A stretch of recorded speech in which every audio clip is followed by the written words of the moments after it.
सप्तकोटिकण्ठ कलकलनिनादकराले द्विसप्तकोटिभुजधृतखरकरबाले वन्दे मातरं सुजलां सुफलां मलयजशीतलां सस्यश्यामलां मातरम। आचार्य बंकिम चंद्र चट्टोपाध्याय द्वारा रचित आनंदमठ ग्रंथ में लिखित ये संगीत आज सारे भारतवासी गर्व से गाते हैं एवं ये संगीत आज हमारे प्रिय देश की राष्ट्रगीत भी है। पर एक ज़माना था जब सर्व समक्ष में ये संगीत को गाना था राष्ट्रद्रोह के समान। आनंदमठ पुस्तक अगर किसी के पास से भी मिलता था तो बड़ी निर्दयता के साथ उसे जेल में भेज दिया जाता था।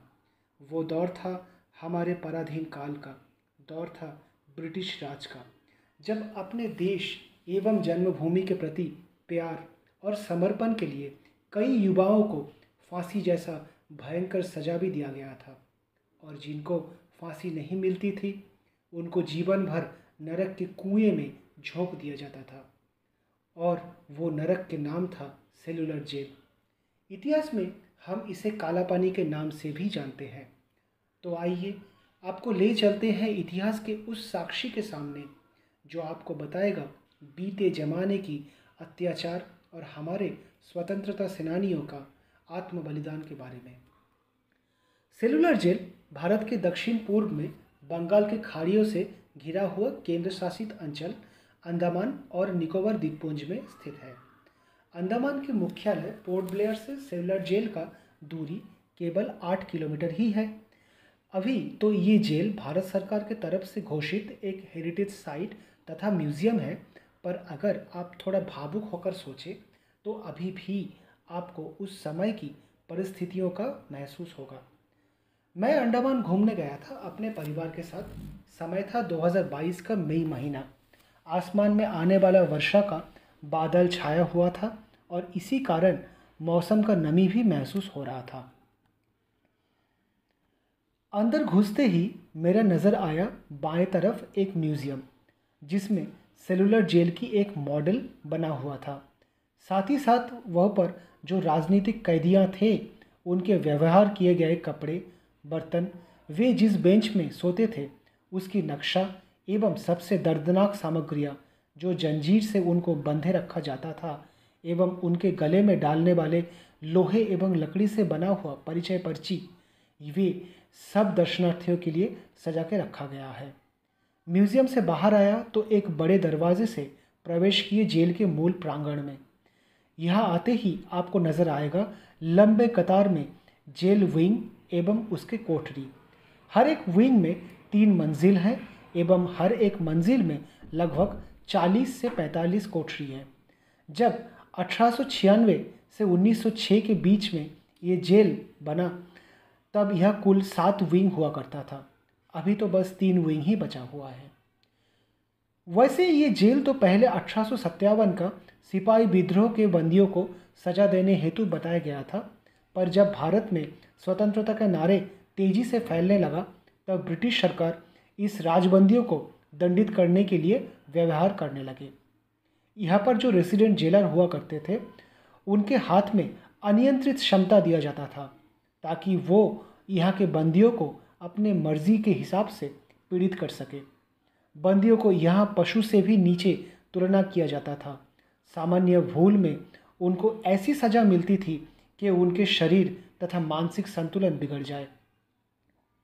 प्रांगण से आगे बढ़ा तो नज़र में आया जेल की कोठरी। कुछ कोठरी खुला रखा है ताकि दर्शनार्थियों उसका अनुभव ले सके कि कैसे बंदियों यहाँ पर रहते थे। उस कोठरियों में जाने की दरवाज़ा इतनी संकुचित उपाय से बनाया गया है कि एक साथ 2 लोग घुस न सके। दरवाजे के ताले दीवार के अंदर बनाए गए लॉक सिस्टम में लगाया जाता था ताकि कोई उसे खोल न पाए।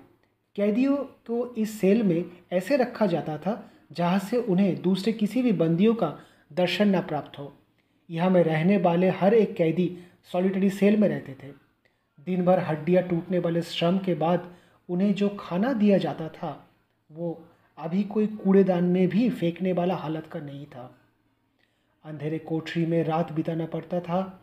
अगर किसी को टॉयलेट जैसा आवश्यकता होती थी तो कोठरी में ही एक छोटा सा बर्तन रखा रहता था जिसमें उनको कार्य संपन्न करना पड़ता था। वो बर्तन कभी भी साफ नहीं होता था, तो आप लोग अनुमान कर ही सकते हैं कि लंबे समय तक उस कोठरी का क्या हाल होता था। एक तो अंडमान का नमीपूर्ण मौसम, दिन में सूरज का तेज गर्मी और रात को समुंदर से आता हुआ ठंडा हवा उस कोठरियों जो पत्थर से बना हुआ है उसमें जलते हुए कुकर और फ्रिज जैसा हालत बना देता था। साथ में कभी न साफ हुआ कोठरी का अंदर एक पीड़ित, अत्याचारित और कुपोषित इंसान जीते जी नरक का अनुभव लेता था। और कभी आप सोचे हैं कि इतना उत्पीड़न क्यों? क्योंकि वो अपने देश को स्वतंत्र करने का दुस्साहस दिखाए थे। ब्रिटिश सरकार के एक के बाद एक अन्याय के खिलाफ आवाज़ उठाए थे। मैं यही सब सोचता रहा और आगे चलता गया। सेलुलर जेल की जो प्रांगण है उसमें बना हुआ है एक वर्क स्टेशन। जो कैदियां यहाँ रहते थे उन्हें यह काम करना पड़ता था। नारियल का छिलके से रस्सियाँ बनाना, पत्थर तोड़ना, सरसों का तेल प्रस्तुत करना, ये सब मामूली श्रम में गिने जाते थे। बंदियों की काम देख रेख में रहता था जेल के ही कुछ पुराने कैदी। इनको टिंडल कहा जाता था। कभी कभी पेटी ऑफिसर जैसा पदनाम भी इनको दिया जाता था। टिंडल लोगों का राशन बाकी बंदियों से कुछ अलग था। थोड़ा अच्छा खाना मिलता था और इनको भारी काम करना नहीं पड़ता था। बदले में ये लोग रेजिडेंट जेलर के पक्ष से बाकी बंदियों को नज़र में रखते थे, निर्दय रूप से प्रहार करते थे एवं कभी कभी गुप्तचर के रूप में भी काम करते थे। आप लोगों को ये जान के आश्चर्य होगा कि पूरे सेलुलर जेल में सिर्फ 10 से 12 ही ब्रिटिश या यूरोपियन लोग रहते थे। बाकी सारे काम हमारे देश के ही लोग संभालते थे। कैदिया भी भारतवासी, उनको उत्पीड़न करने वाला भी भारत देश का रहने वाला है। मुझे तो यही सोच के दुख आया कि बस कुछ ही सुविधाओं के लिए एक भाई अपने दूसरे भाई के साथ निर्दयी बर्ताव करता था। जिन बंदियों को जेल में काम नहीं मिलता था उनको लिया जाता था बाहर में सड़क बनवाने, जंगल साफ करके वहाँ घर बनवाने। आज आप सभी को पता है कि अंडमान में जो जारवा उपजाति रहते हैं वो इतने सालों में आधुनिक लोगों से मिलकर अभ्यस्त हो गए हैं। उनका खूंखार स्वभाव भी बदल गया है। पर उस जमाने में कितना कैदियों का मृत्यु जारवा की जहरीले तीर से हुआ है उसका कोई गिनती नहीं है। ऊपर से था वहाँ का मलेरिया जो एक बार किसी को अपने जबड़े में पकड़ता था तो जान लेकर ही मानता था। जेल डॉक्टर को इन ब्लडी नेटिव्स का इलाज करने का समय और इच्छा दोनों ही था नहीं। जेल के बिल्कुल मध्य भाग में है सेंट्रल टावर। यहाँ से प्रहरिया पूरे जेल की निगरानी करते थे। इस टावर में संगमरमर के चट्टान के स्लैब में लिखा हुआ है सारे राजनीतिक कैदियों का नाम। मैं ठहर गया वहाँ, पढ़ने लगा सभी का नाम। 10वीं का इतिहास की किताब में जिन जिन स्वतंत्रता सेनानी का नाम मैं पढ़ा हूँ उनमें से अनेक का नाम इस चट्टान पर लिखा देख पाया। इनमें से कोई यहाँ ही वीर गति को प्राप्त हो गए, कोई मुक्ति प्राप्त होकर देश वापस गए। पर जो वापस गए साथ में लेकर गए कभी न भरने वाला एक घाव। समय का ध्यान था नहीं मुझे। जब मेरे पत्नी मुझे आकर बुलाए मैं देखा मेरे आंखों से ना जाने कभी आंसू गिर रहा था। मैं ज़मीन में लेटकर प्रणाम किया उन महान आत्माओं को। मुझे गर्व महसूस हुआ कि आज उनके ये पावन भूमि में मैं एक स्वाधीन देश के नागरिक के रूप में खड़ा हूँ। वीर सावरकर और सचिंद्रनाथ सन्याल की कोठरी भी दर्शन करने का सौभाग्य हम लोगों को प्राप्त हुआ। अंत में जब बाहर आ रहे थे तो निकास द्वार के सामने ही था गैलोस। यहाँ कैदियों को मृत्यु दंड में दंडित किया जाता था। कक्ष के बाहर ही था एक छोटा सा सीमेंट से बना हुआ जलाधार। यहाँ अंतिम बार स्नान करके कैदिया पहुँचते थे गैलोस में। वहाँ जल्लाद उन्हें फांसी का साजा में दंडित करता था। अपने मुंह में मुस्कुराहट के साथ वंदे मातरम ध्वनि और अपने हृदय में भारत के स्वतंत्रता के स्वप्न को संभाल के कितने वीर स्वतंत्रता सेनानी यहाँ शहीद हो गए। आज यह सिर्फ खामोशी है और अपने अंदर ऐसे कई यादें छुपा कर खड़ा है ये गैलोस। मैं धीरे धीरे पीछे आ गया। मुझ में शक्ति नहीं था कि मैं उस यादें की बोझ को सहन कर सकूं। सिर्फ कुछ निस्वार्थ कर्मयोगी का आत्म बलिदान की गाथा मेरे दिल और दिमाग को छा गया। जब हम लोग निकास द्वार से बाहर आने लगे, मेरे आंखों में फिर से आंसू वापस आ गए। अपने से ही मेरे गले से निकल आया, शुभ्र योत्स्नाम पुलकित यामिनीम फुल्लकुसुमितो द्रुमदलशोभिनीम सुहासिनीम सुमधुरभासिनीम सुखदाम वरदाम मातरम वंदे मातरम वंदे मातरम।